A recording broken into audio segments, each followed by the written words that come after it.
Saludos a toda nuestra querida familia de Manantial de Vida. Qué bueno poder estar juntos nuevamente. Hoy vamos a compartir la segunda parte del mensaje que comenzamos la semana pasada, titulado El Padre Alfarero.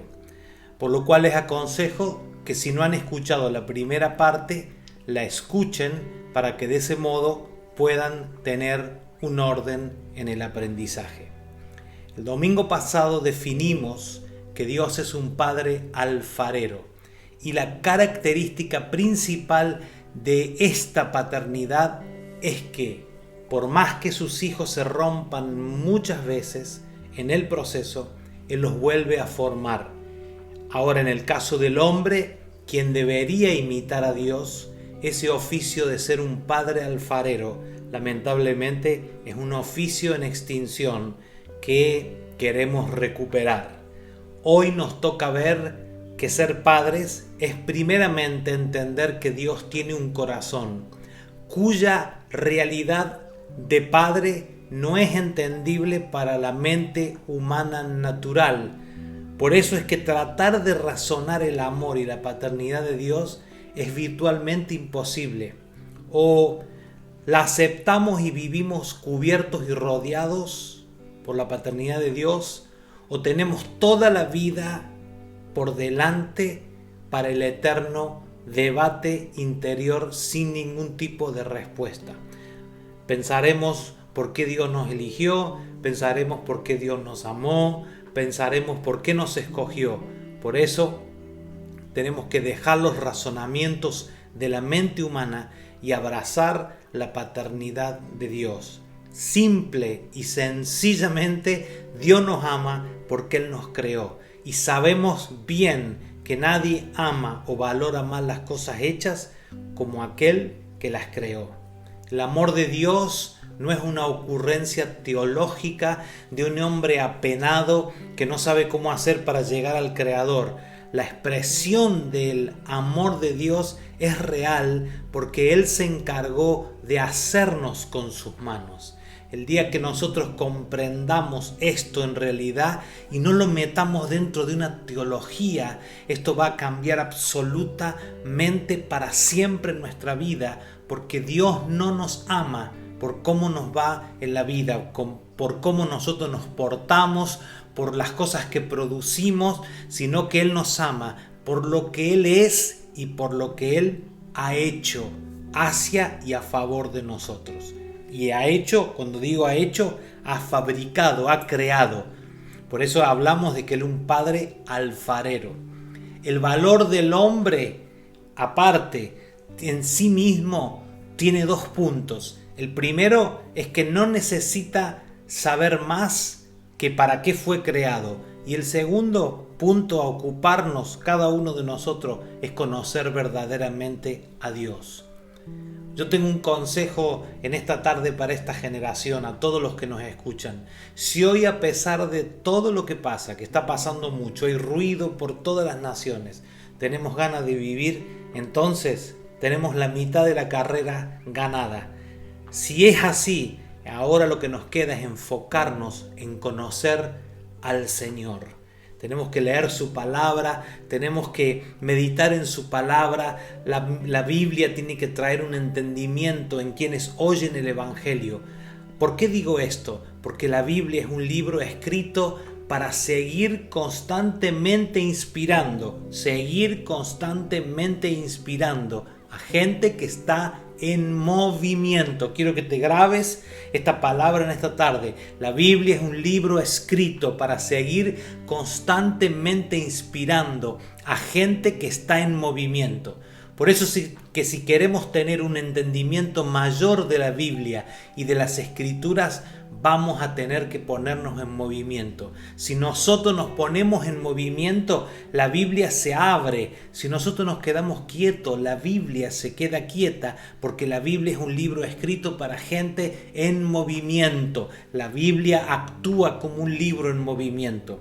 Ahora, ¿cómo definimos nosotros movimiento? Porque hay que definir algunas cosas que hablamos. Definimos movimiento como gente que no se detiene en el ámbito del eterno por más que le sucedan cosas en la vida.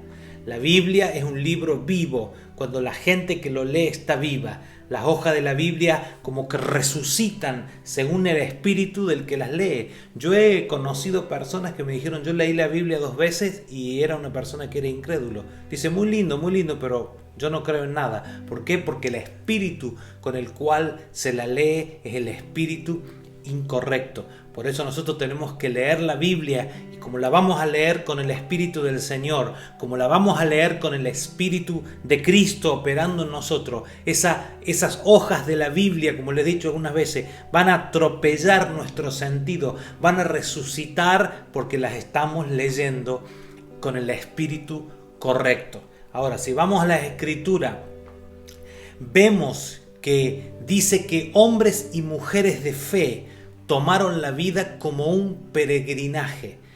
Nosotros podríamos también entender que nuestra vida se llama un viaje por esta tierra. Es un viaje de 80, 90, 100, 110 años.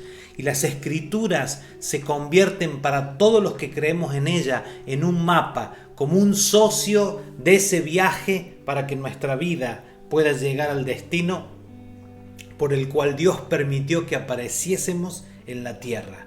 La Biblia es un libro para conducir al hombre a un destino que Dios ha previsto, pero solo si está en movimiento. Yo quiero que si estás anotando, yo quiero que si te vas a acordar de algo en esta tarde, anotes esto o te recuerdes esto. Los hijos de Dios, el hombre y la mujer de Dios viven un éxodo constante. Nosotros a veces queremos y decimos que queremos pasarla bien. Yo no sé quién a nosotros nos vendió la mitad de la verdad. Señores, la vida es un éxodo, la vida es un viaje. Todos los que hemos hecho viaje hemos tenido complicaciones, vicisitudes, hemos tenido, miren, nosotros nos han dejado aviones en el medio de la nada, hemos volado en algunos tramos y nos han dejado en aeropuertos que ni conocíamos. Junto con mi esposa tuvimos un serio inconveniente hace algunos años cruzando la cordillera de los Andes, que a cualquier persona normal hace que nunca más tú quieras subirte a un avión. Un avión nuevo, en perfecto estado, cayó en un pozo de aire y en un bache entre una temperatura y otra, entre dos naciones, entre Argentina y Chile, caímos. Me decía un piloto que tengo conocido, una persona de mi confianza, que debemos haber caído unos 150, 200 metros en un abrir y cerrar de ojo. En todo viaje, en todo éxodo, hay vicisitudes. Nosotros tenemos trabas, sobresaltos, angustias, desengaño. Muchos hemos tenido problemas en los caminos de la vida. Y eso sucede porque nuestra vida es un éxodo. El tema es cómo nosotros tomamos todos esos problemas, esas angustias, como dije recién, vicisitudes, todas esas cosas, cómo las tomamos nosotros.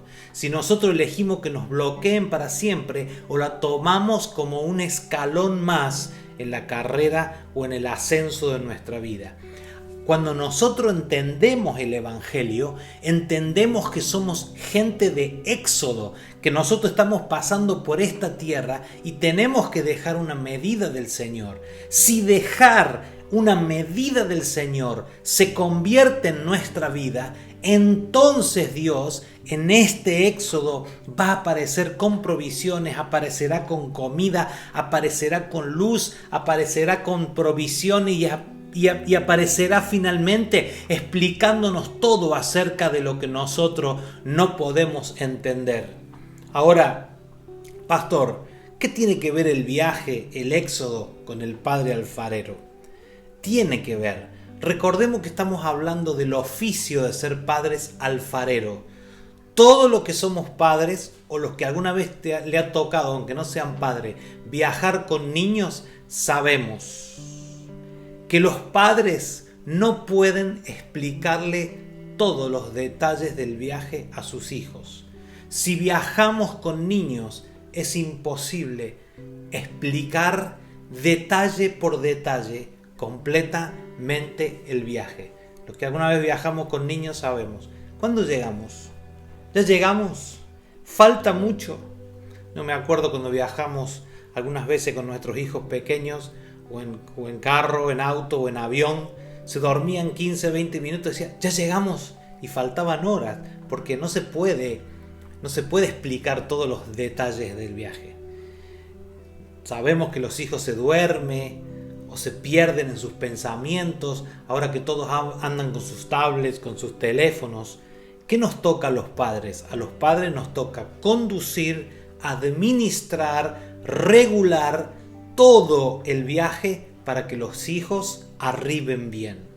Ahora, Dios nos ha puesto en este viaje de la vida, nos metió en una vasija de barro y entonces nosotros queremos entender todo lo que nos va pasando, y al no poder entender todo lo que nos está pasando, nos endurecemos, rezongamos, nos enojamos y nos vamos rompiendo, nos vamos dando cabezazos en el camino de la vida en vez de disfrutar el viaje. Amados, debemos entender que la vida terrenal no es un lugar donde vamos a estar por una eternidad. Quiero decirte, no es fácil. Nosotros lo asumimos dogmáticamente, sabemos que un día deberemos abandonar la vida física, abandonar esta tierra, pero eso mismo no lo asumimos durante la vida. Y lamentablemente por esa razón no percibimos realmente lo que cuesta un día de vida, cada día que a nosotros nos regalan. Si nosotros tuviéramos una revelación de Dios de cuánto cuesta un día humano de vida, estaríamos mucho más entusiasmados y agradecidos. Yo no voy a entrar en relatos escabrosos, pero nosotros no tenemos el valor real porque creemos que todo lo que es por gracia es gratis, cuando en realidad no es que sea gratis, es sin costo para nosotros. Pero alguien pagó por cada día de tu vida, por la tuya y por la mía también. Amados, que sea gratis no quiere decir que no cueste. ¿Sabe que pensaba algo? Qué fácil es respirar, ¿no? Ahora en este momento estoy respirando. Qué barato es respirar, no cuesta a nadie. Dios nos ha dado, desde que nacemos hasta que morimos, Dios nos ha dado un inagotable flujo de aire y oxígeno. Ahora yo, en esas picardías que a veces me caracterizan, me tomé el trabajo de buscar en las páginas del gobierno cuánto cuesta en promedio un día en una unidad de cuidados intensivos con un respirador o con un ventilador. Mire, dice el fragmento extraído de esta manera: los costos diarios en la unidad de cuidados intensivos el primer día con ventilación mecánica cuesta $10.794. Disminuyen el día segundo cuando siguen utilizando los doctores en los pacientes ventilación mecánica, y el segundo día cuestan $4.796 y se estabilizan después del tercer día de internación, siempre con ventilación mecánica, o sea, haciéndote respirar cuando tú no puedes, y cuestan $3.968 diarios. Así que te voy a dar una excelente noticia. Si hacemos un promedio todos los días, el regalo de respirar nos hubiera costado $6.519,33. Vuelvo a decirte, estas respiraciones que hacemos, alguien me dirá cuántas respiraciones hacemos durante el día, depende si somos deportistas, si somos personas normales, pero un día de respiración artificial dividido en 3 días de internación te cuesta $6.519,33. ¿Por qué digo esto y no estoy jugando? Solo valoramos las cosas cuando tenemos una revelación del costo. No me digan que alguna vez no le regalaron algo a ustedes y al no conocer el valor, después te enteraste que eso era algo caro, lo valoraste mucho más. ¿Por qué digo estas cosas? Porque debemos valorar la vida como si el día fuera el último. Debemos valorar la vida y dejarnos de quejar por tontería y por estupideces, tener malas actitudes, ser personas desagradecidas, andarnos quejando por cualquier cosa. Y hay cosas que a mí me tocan también y me pegan también. Hablar lo que no conviene en esta generación a veces es un don. Tenemos que entender algo, nosotros somos gente de viaje. Dios no es Dios porque nosotros somos una basura. Dios es Dios, muy por el contrario, porque nosotros le costamos muy caro el minuto de vida que nosotros estamos viviendo hoy y ahora. Y lo bueno es que ni siquiera a Dios se le pasa por la cabeza cobrarnos nada. Solo quiere que la vida que nos da, solo quiere que el aire que nos da, los latidos de nuestro corazón, toda la fuerza y la potencia que ha puesto no solo en nuestros músculos, en nuestra carne, sino en nuestro espíritu, que lo invirtamos para lo que Él nos dio, para que podamos vivir del rédito de su vida en esta vida.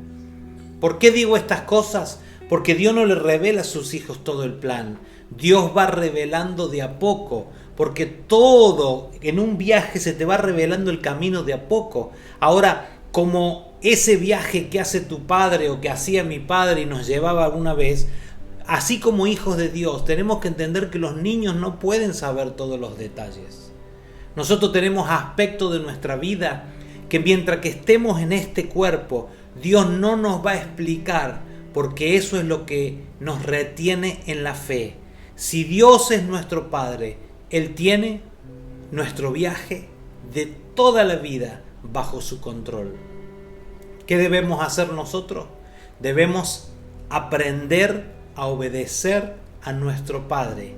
Y el viaje de nuestra vida podrá tener problemas, podrá tener vicisitudes, podrá tener tormenta, podrá tener lluvias, podrá tener enemigos, pero sabemos que si en ese viaje nosotros creemos en Él y le obedecemos cada instante de nuestra vida, y aunque muramos de 150 años, vamos a poder dar vuelta hacia atrás y decir que salimos a la vida con un propósito y llegamos 100% al destino final.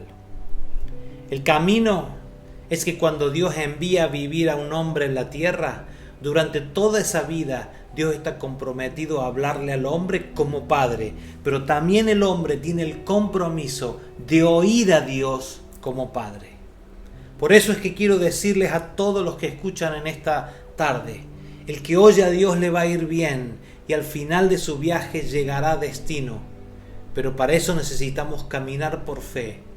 ¿Por qué siempre necesitamos caminar por fe? Amados, yo les voy a decir algo y lo vamos a decir directamente para que se entienda. Siempre primero es fe, luego vienen las explicaciones. Dios actúa de esa manera.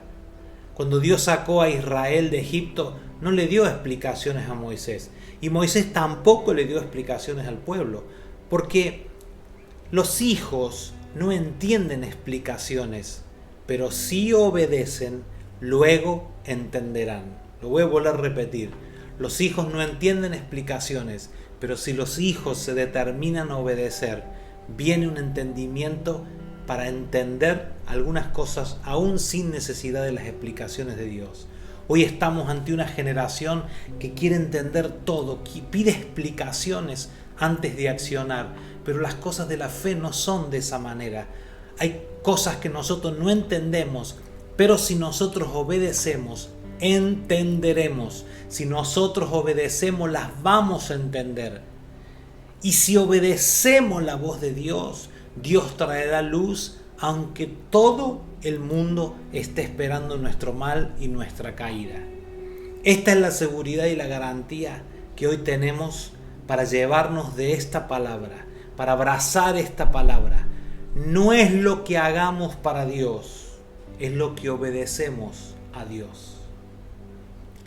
Cuando Dios sacó al pueblo de Israel de Egipto, Dios tuvo un compromiso. Debió explicarle brevemente a Moisés por qué los sacaba.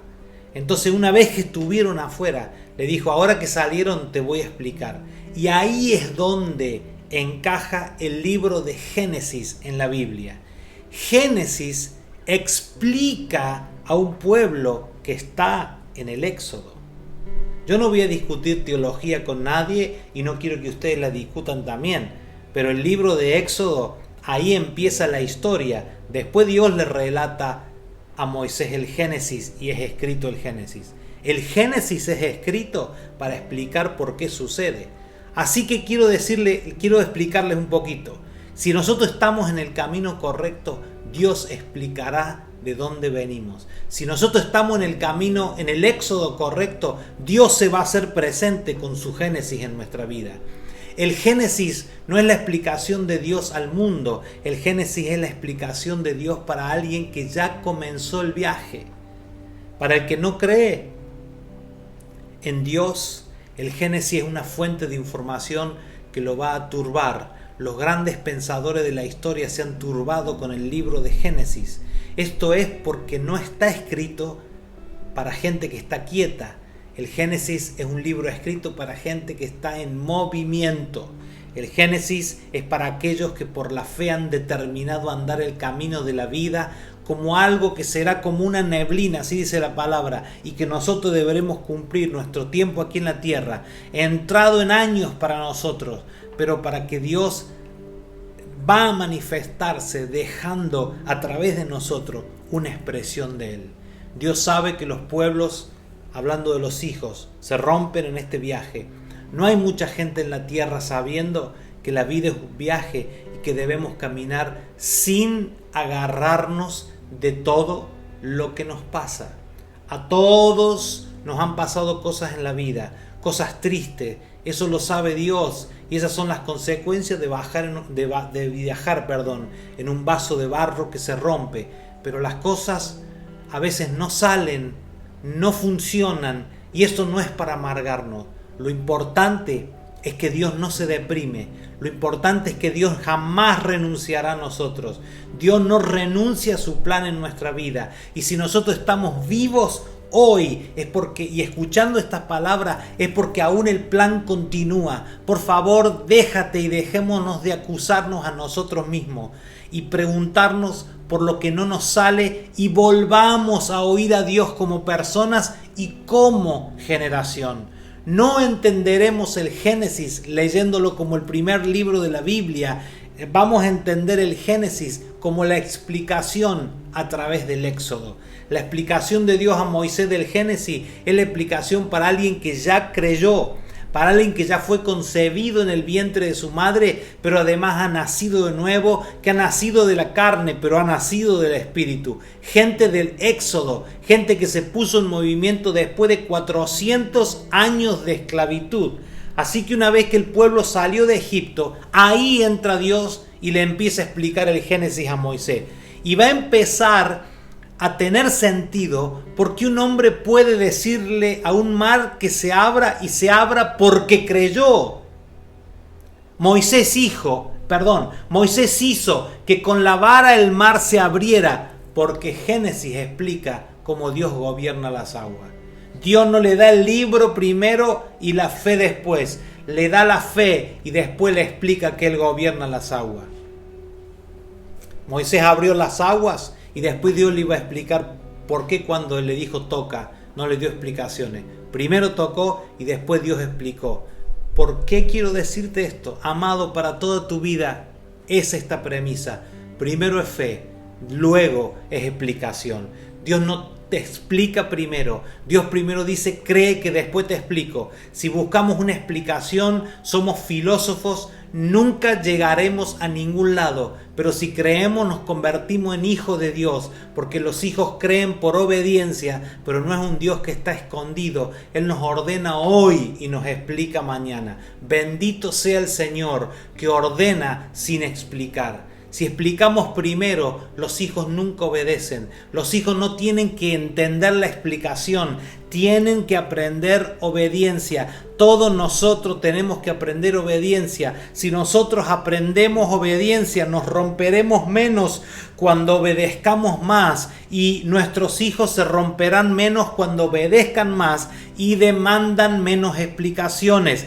Deja de pedirle explicaciones a Dios, deja de demandar explicaciones a Dios por las cosas que no entiendes hoy. Y esto no es ausencia de explicación, no es usted obedezca y cállese la boca y camine. Es explicación en el tiempo y en la forma de Dios.